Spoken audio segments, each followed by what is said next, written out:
Hello, welcome back to the final module in step 3. This is multiple choices. All right, we've done a lot of stuff with choices, Katrina, and so one of the pieces we're going to weave in here is a lot of times kids don't realize that they have a choice. They didn't see one, or they're like stuck. They don't know what to do next. They're not ready to make a choice sometimes, so that happens. And this is that signature phrase at the top of page 45 is that you always have more choices than you think you have, is one of the things that we say. So we're going to talk about this a little bit. You've got a spot to take some notes there. But this is, again, when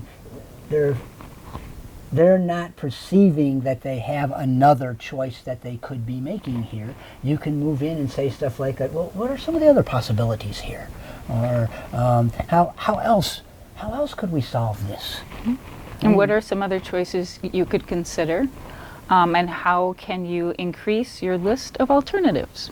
Right, so we're getting them to start thinking about, oh, maybe there's something else available here. Now, let me just put on my clinical hat after 30 years as a psychotherapist.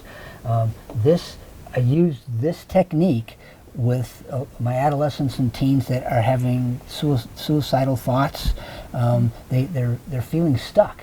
They don't think that there's another way out of the problem, or there's no other answer to this feeling that I'm feeling inside. And then when they run into that wall, that's the only other thing they start thinking of is, maybe it's just better that I'm not alive anymore, that I'm not here. So then I get calls. All my patients that are on the suicidal watch list, they have a personal number that they can reach me at, and they will call me, and then I will talk them through. And what I'm talking them through, their feelings in the process, I'm asking them these kinds of choices to look at other options. What else? If this wasn't what it was about, what else do you think it could be about? Right? If you were to see it from your friend's point of view, as they're looking at what's going on in your life, what do you think they would say? Right? If you were, and I get them thinking again, and getting them going through the process of realizing I have other choices here.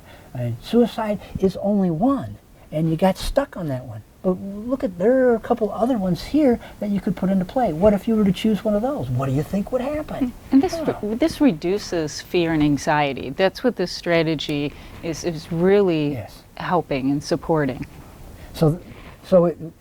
We've on page 46. There's a little bit of an example there that Katrina's going to read you through that. Just don't read it. Just listen for a minute and just listen to how the multiple choice theory here that we're talking about seems to create effect. Do you know there's dresses in high school with prom and homecoming? It's very stressful, Tom. Oh. It's very stressful Okay. to pick a dress for homecoming and prom and things like that. I didn't know that. My two boys are not into the dance thing. So Allison is going to complain bitterly to her mother about not being able to afford a dress that she's wanted for a senior dance. So that's one of the scenarios. Okay. And Megan couldn't figure out how to fix her bike, and Paul had no clear idea on how to improve his social studies grade. Each discussed their feelings and frustrations with their parents. So that's great that they're coming to us and telling us they're frustrated. Although all these situations are different, the parent response was the same each time. Each parent informed his or her child, you always have more choices than you think you have. All right, and that's that style of parenting we're talking about. That's going to reduce the anxiety in there. The parent can engage in brainstorming with their child. It expands their thinking, so they can come up with. And as you say that, they could end up coming up with their own solution, and you might bring up two, and they might bring up two, but it kind of shifts into. They're frustrated, but it could shift into problem-solving, expanded thinking. So you have those phrases that we went through and said a little bit earlier in the middle of page 46 for you to review yourself.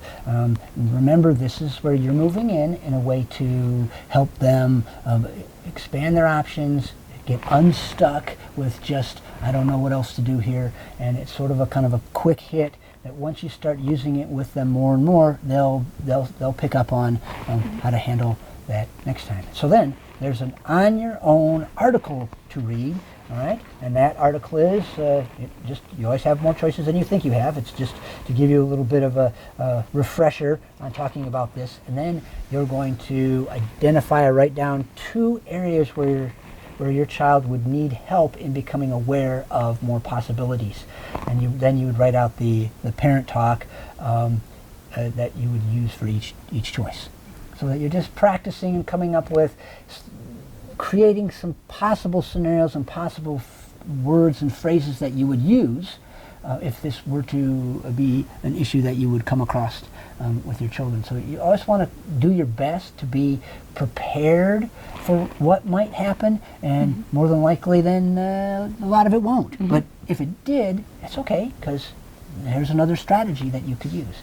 So there are a couple different situation 1 and situation 2 that you can email to Katrina, and then when you're done with that, it'll be time to close this one. We'll be able to say congratulations to you. You've finished another major step. You've learned more about consequences, and so you can reflect back on that.